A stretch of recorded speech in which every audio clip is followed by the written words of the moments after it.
ஒரு வறண்ட கிராமம். நீண்ட காலமாக அங்கு தண்ணீர் இல்லை, பயிர் வளரவில்லை. மக்களின் நம்பிக்கையும் வாழ்வும் கரைந்து விட்டன.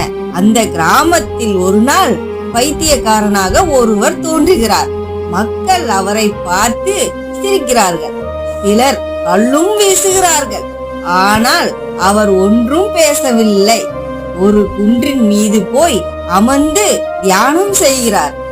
சிலர் அவரை பார்த்ததும் பைத்தியக்காரரை பிடியுங்க, இவர் ஒரு ஆபத்து என்று கூறுகிறார்கள். அவர் சிரிக்கிறார். ஆனால் அந்த சிரிப்பு சாதாரண சிரிப்பல்ல. பூமி நடுங்குகிறது, வானில் மின்னல் இப்போது தெரிகிறது. அவர் பைத்தியக்காரர் அல்ல, அவர்தான் உன்வந்த பைரவர். அநியாயம் இருந்தால் அவருடைய மௌனம் பைத்தியமாக மாறும். அவர் ஒரே முறை கையசைத்ததும் மழை பெய்கிறது, நிலம் சிரிக்கிறது, மக்கள் உற்சாகமாக கண்ணீர் விடுகிறார்கள்.